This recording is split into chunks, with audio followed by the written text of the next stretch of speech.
자, 기억장치에 대한 향상학습 첫 번째 차시인데요.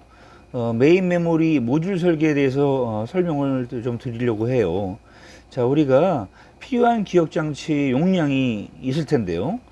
이 각각의 기억장치 칩의 용량보다 우리가 필요로 하는 기억장치 용량이 클 경우에는 여러 개의 칩들을 직렬로 이렇게 접속해서 이 기억장치 모듈을 구성을 합니다. 자, 예를 들면 두 개의 16 곱하기 4비트 램 칩을 이용해서 이제 32 곱하기 4비트 기억장치 모듈을 설계하려고 하는 거죠. 이제 이런 것들은 기억장치 용량이 확장되는 그런 결과를 가지고 오는데요. 이 두 개의 램칩 16 곱하기 4비트의 램칩들을 직렬로 접속을 하면 된다는 거죠. 이때 사용되는 주소 비트 수는 5개입니다. 그래서 A0부터 A4까지 이렇게 5개의 어드레스 라인이 필요하고요. 이때 마지막 A4라고 하는 요 어드레스 라인은 결국 두 개의 칩 중에 하나를 선택하는 칩 셀렉트 신호로 사용을 할 겁니다. 따라서 각각의 칩 안에서는 A0부터 A3 이 네 개의 어드레스 라인을 공유하게 되겠죠. 따라서 램1 첫 번째 램에서는 총 00000 번지부터 01111 번지까지, 그 다음에 두 번째 램칩에서는 1000000 번지부터 11111 번지까지 이렇게 주소가 분할돼서 할당이 될 겁니다. 자, 지금 말씀드린 그 내용을 그림으로 그리면 여러분 화면에 보이시는 그런 그림과 같아요. 그래서 두 개의 램칩, 램1, 램2 두 개의 램칩이 있고 각각의 A0부터 A3까지 네 개의 어드레스 라인을 두 개의 칩에 다 공유하고 있고요. 그 다음에 마지막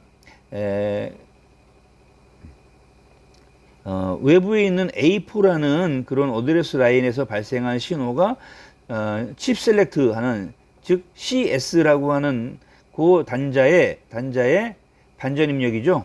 하나는 정입력, 하나는 외부에 인버터를 두고 동시에 두 개의 칩이 선택되지 않고 둘 중에 하나의 칩만 선택될 수 있도록 이렇게 배치를 했습니다. 그리고 외부로부터 리드 또는 라이트 할 수 있는 제어 신호가 인가가 되면 그에 따른 동작이 수행되겠죠. 그리고 이제 그렇게 수행됨에 있어서 주소 지정은 A부터 A3까지, A0부터 A3까지를 통해 주소 지정이 되고, 그 주소가 결정되면 D0부터 D3까지 4개의 공용 버스 선을 이용해서 저장될 데이터가 이동되거나 아니면 읽어진 데이터가 이 데이터 버스에 실리게 되는 거죠.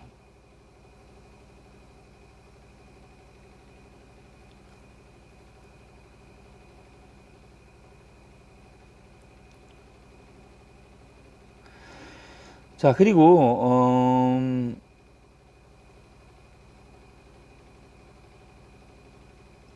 제가 지금 제일 뒤에 있는 것부터 설명을 드렸는데요. 우리가 일반적으로 기억장치 칩의 데이터 비트 수가 단어 길이보다 짧은 경우도 있어요. 이런 경우에는 여러 개의 칩을 병렬로 접속해서 기억장치 모듈을 구성을 합니다. 자, 우리가 일반적으로 데이터를 액세스할 때 사용되는 총 길이, 즉 이 워드의 길이는 뭐 예를 들면 8비트일 수도 있고 16비트일 수도 있고 64비트일 수도 있어요. 이것을 우리가 그냥 N이라고 하고요. 그 다음에 기억장치 칩에 있는 데이터 비트 수를 우리가 B라고 했을 때, 우리가 이 워드 수를 데이터 비트 수로 나눠주면 몇 개의 칩이 필요로 하겠다라는 것이 나오겠죠. 그 필요로 한 칩들을 병렬로 연결을 하면 되는 거죠. 자, 우리가 단어의 길이는 8이고요. 그 다음에 칩 안에 데이터 비트는 4비트로 이렇게 구성을 하려고 합니다. 그러면 16 곱하기 4비트의 램칩을 이용해서 기억장치 모듈을 설계한다고 했을 때 어떻게 하면 될까요? 우선 2개의 램칩을 병렬로 접속을 하는 걸로 하고요. 이때 16 곱하기 4라고 하는 이 칩을 2개를 쓰는 겁니다.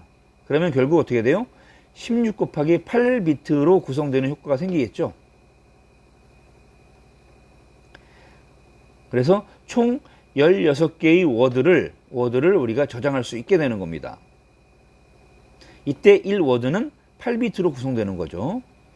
자, 그 대신 16비트, 여기서 16이라는 것은 즉 뭐냐면 어드레스 비트수가 4비트로 구성된다는 거예요. 즉 0000 번지부터 1111 번지까지 이렇게 4개가 있고요. 이 4개의 주소 비트는 2개의 칩에서 공용하게 되겠죠.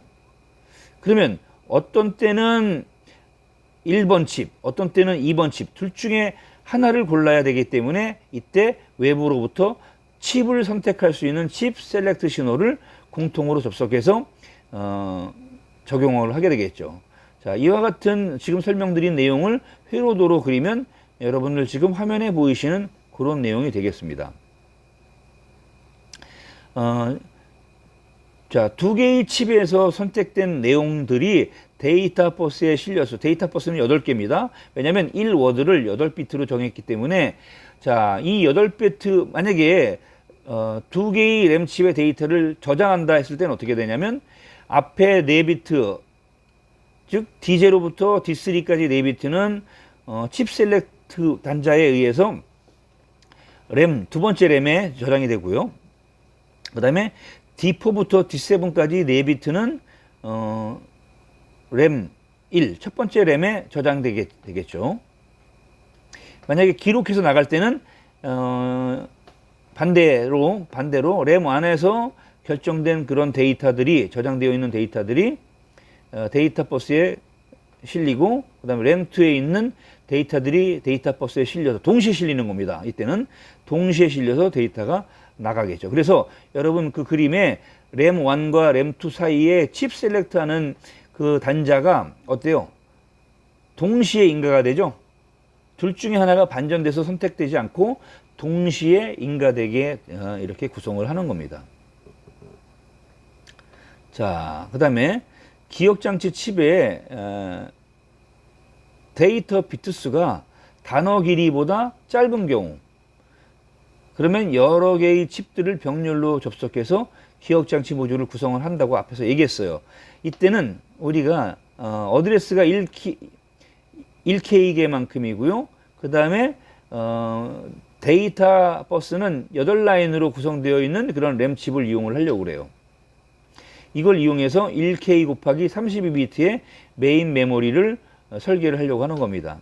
이러면 결국 1K짜리 4개, 왜냐면 8비트짜리 칩 하나가 8비트이기 때문에 이걸 4개를 써야지 32비트를 구성할 수 있지 않습니까? 그렇죠? 그래서 지금 모듈의 전체적인 용량은 1K 곱하기 8비트짜리 요 램칩 4개를 이용을 해서 32비트짜리 그 램을 만들려고 하는 거죠.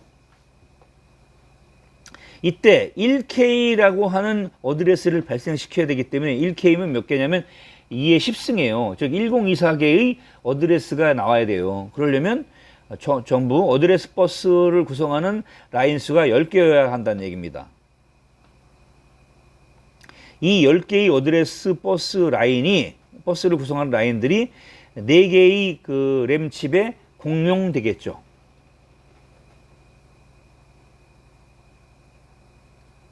자, 데이터를 저장할 때는 동일한 메인 메모리 어드레스에 대해서 칩당 약 8비트씩 분산해서 저장하는 거죠. 그래서 4개의 램에 분산해서 저장한다는 얘기죠. 이런 개념을 블록도로 나타낸 겁니다. 그래서 램 1, 램 2, 램 3, 램 4가 각각 같은 저장 용량을 가지고 있고, 그 다음에 어드레스 버스 라인도 같아가지고 이 4개에 분리되어 있는 것들이 동시에 리드 되거나 동시에 라이트 돼가지고 이 데이터 버스에다가 실리게 되는 거예요.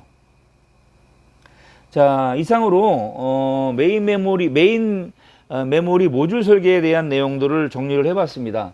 아주 고급 이론 기술을 여러분들한테 설명을 해드렸으니까 천천히 화면을 잘 보시고 반복 학습을 해주시면 아주 학습에 도움이 되겠습니다. 감사합니다.